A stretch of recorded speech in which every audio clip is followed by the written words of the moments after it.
नमस्कार दोस्तों, मैं हूं सुरजीत श्यामल। आप देख रहे हैं वर्कर वॉइस डॉट इन। दोस्तों, आप में से जिन लोगों का भी सहारा इंडिया के अंदर पैसा फंसा हुआ है, उनके लिए काफ़ी महत्वपूर्ण जानकारी लेकर के आया हूं।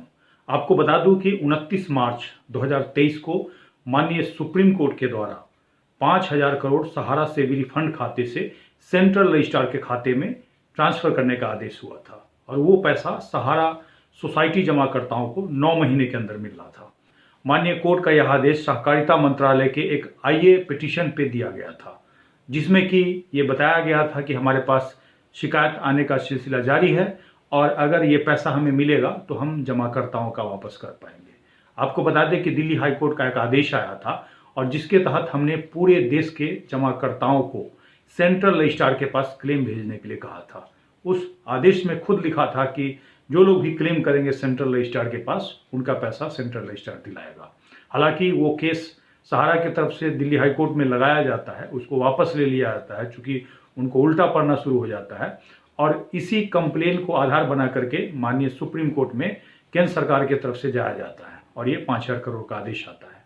और इस 5,000 करोड़ को आपको वापस देने के लिए अमित शाह जी के द्वारा 18 जुलाई 2023 को एक रिफंड पोर्टल लॉन्च किया जाता है, जिसमें यह कहा जाता है कि जो लोग भी इस पोर्टल के ऊपर क्लेम करेंगे, चाहे उनका 10 लाख रुपया हो, 10,000 हो, 20,000 हो, कितना भी क्यों ना हो, पहली बार उनको 10,000 रुपया 45 दिनों के अंदर दिया जाएगा। लेकिन 45 दिनों का जो वादा है उनका फेल हो जाता है।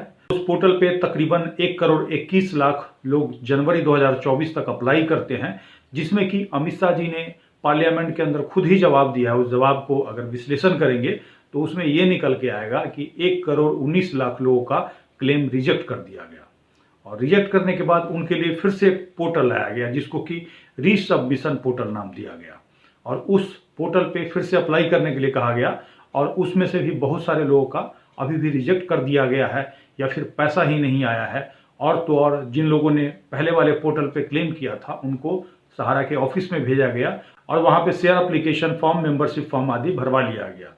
लेकिन इसी के बीच एक जानकारी निकल के आई। पहले ये कहा जा रहा था कि 10,000 तक दिया जाएगा, हालांकि 10,000 वाला ये वादा पूरा नहीं हो पाया और उसके बाद एक नया न्यूज वायरल होता है कि 10,000 की जो सीमा है उसको 50,000 रुपया तक बढ़ा दिया गया, यानी कि जो लोग भी क्लेम किए उनको 50,000 रुपया तक भुगतान दिया जा रहा है। और इसका आधार ये बताया कि सेंट्रल रजिस्ट्रार ऑफिस के एक अधिकारी के हवाले से ये न्यूज निकल के आई है। इसको पता करने के लिए हमने उस ऑफिस में भी फोन किया, कोई जानकारी नहीं मिली। और तो और एक हमने आरटीआई लगाया, आरटीआई में भी किस तरह का जानकारी दिया गया इसको हमने पहले आपको बता रखा है। उसके बाद हमने आपको कहा था कि हम प्रथम अपील लगाएंगे और प्रथम अपीलीय अधिकारी की तरफ से कुछ न कुछ जवाब आएगा।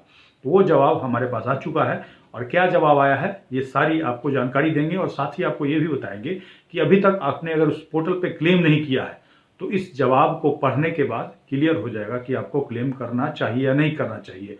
लेकिन पूरा वीडियो ध्यान से देख लीजिएगा, उसके बाद ही आप किसी भी नतीजे पे पहुंचेगा।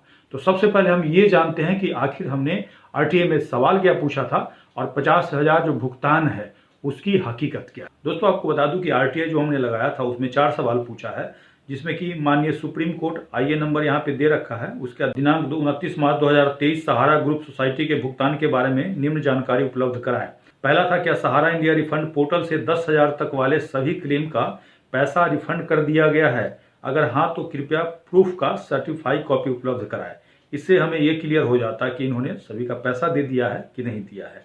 दूसरा है, क्या सहारा इंडिया रिफंड पोर्टल से अब जमाकर्ताओं को 50,000 रुपये तक का भुगतान देना शुरू किया गया है? अगर हाँ तो इस आदेश का सर्कुलर नोटिफिकेशन का सर्टिफाइड कॉपी उपलब्ध कराएं और यही वाला हमने मांगा था। तीसरा है, सहारा सीआरसी रिफंड पोर्टल पर भुगतान संबंधी या अन्य सभी फैसलों का नोटिफिकेशन अपलोड किया गया है? अगर हाँ तो स्क्रीनशॉट या फिर लिंक उपलब्ध कराएं।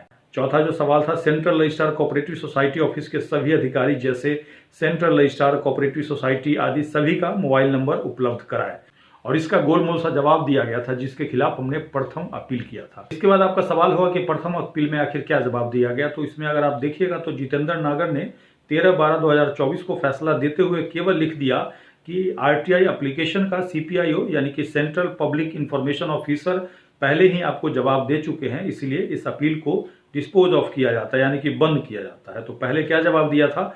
तो पहले उन्होंने 1 से 4 तक का सीधे एक जवाब दे दिया था और ये कह रहे हैं कि पूरा प्रोसेस जो है सीआरसी सहारा रिफंड पोर्टल का जस्टिस आर सुभाष रेड्डी के सुपरविजन में जो पोर्टल के थ्रू 10,000 रुपये तक की जो लिमिट थी पहले, उसको अब 50,000 रुपया कर दिया गया है। और ये केवल जवाब दे दिया था, और इसका नोटिफिकेशन जो भी हमने मांगा है, कोई कॉपी अभी भी नहीं दिया है। इसके बाद आपको बताना चाहूँगा, यहाँ पे इन्होंने पोर्टल का लिंक दे दिया है, लेकिन वो ऑप्शन नहीं बताया है जहाँ पे इन्होंने नोटिफिकेशन लगा रखा है। जबकि हमने नोटिफिकेशन कहाँ लगा रखा है उसका लिंक मांगा था और उसका स्क्रीनशॉट मांगा था। उसके बाद कॉन्टैक्ट नंबर सोसाइटी का कुछ का दे दिया था यहाँ पे, जबकि हमने इनसे ये मांगा था कि सेंट्रल रजिस्ट्रार का मोबाइल नंबर, बाकी जो अधिकारी हैं उनका मोबाइल नंबर, और यहाँ पे जो जवाब दे रहे हैं प्रथम अपीलीय अधिकारी जितेंद्र नागर, इनका मोबाइल नंबर। क्योंकि जहाँ तक मेरी जानकारी है, इनके द्वारा ही आपके पैसा वापसी के सारे प्रोसेस को देखा जा रहा है। इन्हीं के अंडर में ये सारा कुछ हो रहा है सेंट्रल रजिस्ट्रार की तरफ से। इसके बाद आप कहिएगा इन्होंने तो आरटीआई में जवाब दे दिया कि 50,000 रुपये तक का भुगतान दिया जा रहा है, तो इसका कोई वैल्यू नहीं है, क्योंकि ये समय समय पे झूठ बोलते हैं, अपनी बातें बदलते रहते हैं। अगर यही बात ये चिट्ठी पर लिख करके दे देते तो कहने का मतलब एक ऑथेंटिकेट जानकारी होता, लेकिन इन्होंने चिट्ठी पर लिख करके नहीं दिया, बल्कि जो आरटीआई का जो सेंट्रल गवर्नमेंट का जो पोर्टल है उस पर केवल इन्होंने टाइप करके डाल दिया।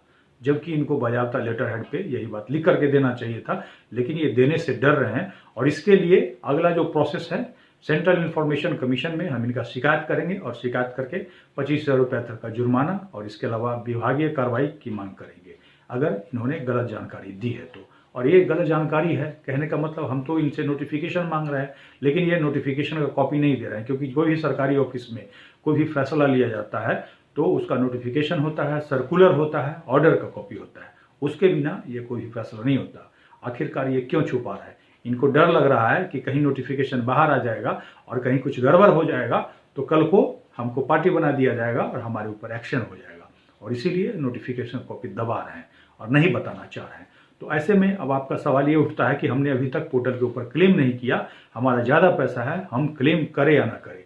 तो इसके लिए मैं आपको यही कहूँगा कि पहले अपने आसपास में देख लीजिए कि जो लोग भी क्लेम किए हैं उसमें कितने लोगों का पैसा आ गया। तो ऐसे में आप देखिएगा 10-20 हज़ार आदमी में से एक आदमी का 10-20 हज़ार रुपया मिल गया है, तो ऐसे में रिस्क लेने की ज़रूरत नहीं है। और मैं अभी भी यही सुझाव दूंगा कि क्लेम मत कीजिए, और इसीलिए क्योंकि अभी तक आपका पेपर सेफ है। अगर क्लेम कर दीजिएगा, रिजेक्ट हो जाएगा, तो कहने का मतलब ये सीधे सीधे कह देंगे कि इनका तो पेपर ही सही नहीं है। और आप मेरे हिसाब से, जैसा कि पोर्टल के ऊपर एक घोषणा ले रहे हैं कि बीच में आप किसी भी फॉरम में शिकायत नहीं कर सकते हैं, कंप्लेन नहीं कर सकते हैं, किसी कोर्ट में नहीं जा सकते हैं, तो ये फसान आपको बाद में हो सकता है। ऐसे में आप लोगों से यही रिक्वेस्ट करूंगा कि अपने आसपास में सभी लोगों को बता दीजिए कि कम से कम अपना पेपर सेफ रखें। हमारे पास जानकारी मिली है, कई लोगों ने बताया है कि उनके तरफ लोगों से ओरिजिनल पेपर ऑफिस में जमा कराना शुरू हो गया है।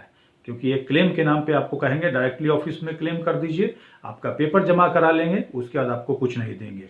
इस बात को गांठ बांध लीजिए और ध्यान दीजिए, और सभी लोगों को जागरूक करना शुरू कीजिए, लोगों को बताना शुरू कीजिए, लोगों को एकजुट करना शुरू कीजिए। क्योंकि जब तक पूरे देश के लोग एकजुट नहीं होंगे, इकट्ठा नहीं होंगे, तब तक ये पैसा आपको आसानी से नहीं देंगे।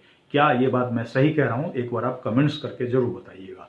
अगर आप हमें फेसबुक पे देख रहे हैं तो पेज को लाइक करेंगे, यूट्यूब पे देख रहे हैं तो चैनल को सब्सक्राइब करेंगे, वीडियो को अधिक से अधिक शेयर करेंगे ताकि अधिक से अधिक साथियों तक ये जानकारी पहुंच पाए। इसके साथ ही विदा लेता हूं, जल्द ही एक नई जानकारी के साथ मिलते हैं। धन्यवाद।